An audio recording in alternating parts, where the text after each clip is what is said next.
So it's been a minute. I need to be better about this uploading thing, but here we are, day 3 of trying to upload every single day. Figured since I was talking about hobbies a little bit, I can kind of go into one of them. Probably the first hobby of mine that really got me interested and intrigued in doing YouTube videos at all, which was sneakers. So 2025 just ended not too long ago, and I basically wore, I'd say, like 3 or 4 pairs of shoes, the most out of any others. So I'll show you my top 3 shoes of 2025. Let's go. So we're doing this live vlogging style. Number 1, I think, surprising nobody,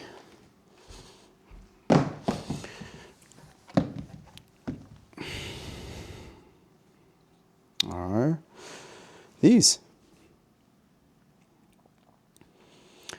So I got this pair from a friend who saw them at the outlet for me and picked it up, shipped it over. It is by far one of my most worn pairs of sneakers. If you guys don't know what it is, the New Balance 990 V6. Super comfortable. I mean, I wear jogger style sweatpants for most of my day because I work from home. So those sneakers have kind of been a staple for me when going out for a quick errand or doing, whatever it might be. So yeah, that's been one pair that I've worn a tremendous amount. We're getting live looks at the house here, but number 2,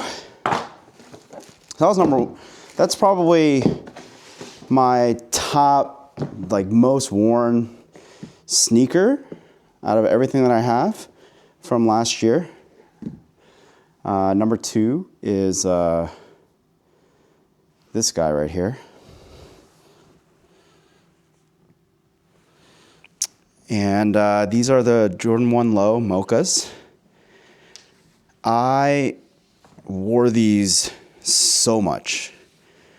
I mean, you can see all the dirt, the scuffs, the marks, the gross thing that I stepped in. It's no accident. I wore these a lot. Lately, I've been super into baggier pants. It's crazy that has come back, full circle moment for me, because I used to wear super baggy pants when I was in high school. And with that means that I don't really like the look of runners with baggy pants. Call me old, call me millennial, but I just can't make it work. So when I have to dress a bit nicer, I can't just wear my sweatpants out. That's what I choose. I choose Jordan 1 Lows, and the Mochas have been a shoe, the highs have been a shoe that I've always wanted but never really pulled the trigger on because I just don't wear Jordan 1 highs as often. And I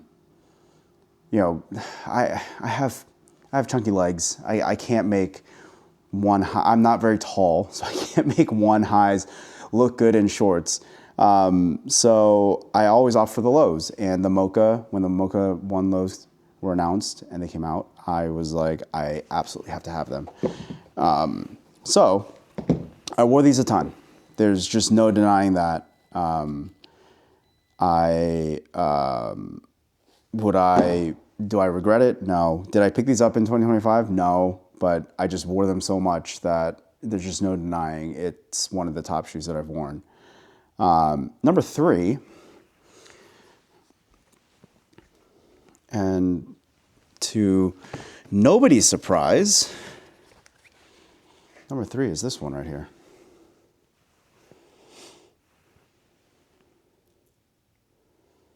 These are the Evo SLs from Adidas. I love the look of those shoes. I love the Evo SLs. I love how simple the shoe looks, how big and bold the branding is. And I wasn't a believer. I didn't know what to expect from a comfort perspective. I just saw all the reviews, saw my friends review Hess Kicks, who, a lot of people have put those shoes on their top 10 lists. And it wasn't until I got my own pair that I realized what the hype was all about. They are so comfortable. The heel to toe gets you need to get used to the heel to toe transition. It's a little, it's super bouncy, and it kind of propels you forward, your feet forward. And in talking with my friends who run marathons and stuff, they said that it's a great daily trainer shoe because it kind of, because of that energy return that it gives and how the assistance and the turnover, whatever, people love it as like a training shoe. So, for me, who casually walks in these, I can honestly say there isn't even a comparison to them. I mean, I've owned Ultra Boost, I've owned the Pure Boosts. Those are probably pretty close, the closest thing that I can think of in terms of bounciness, but I think Adidas took everything they learned from those shoes and put it into this one and said, here you go. For you performance enthusiasts, you get everything that you want.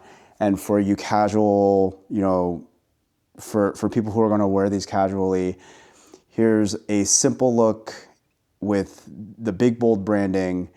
And honestly, this, I know I might be alone in this, but this is the best colorway. It's no denying it. So, those are the top 3 most worn sneakers for me in the past year. I love sneakers. I always have, and I always will. I think my attention on them isn't as, I'm not as attentive to what's going on in terms of releases every single day. I just think there's so much product being released all the time that it's too hard to keep up with anymore. So I'll pick and choose. I'll follow at certain times. I'll look out for certain shoes. I'll do a little bit of research here and there to figure out what's going on. But in the end, I'm not as much of an enthusiast as I used to be.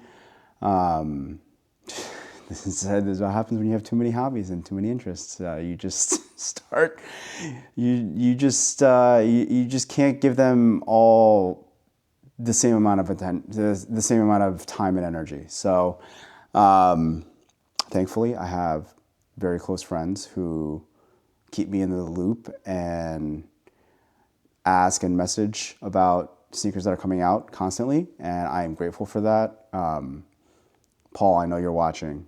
I'm literally talking about you. But yeah, we'll I'll go through some of the other hobbies and some of my other top lists. This is just the video for today. So thanks for tuning in. Thanks for watching, and until tomorrow, peace.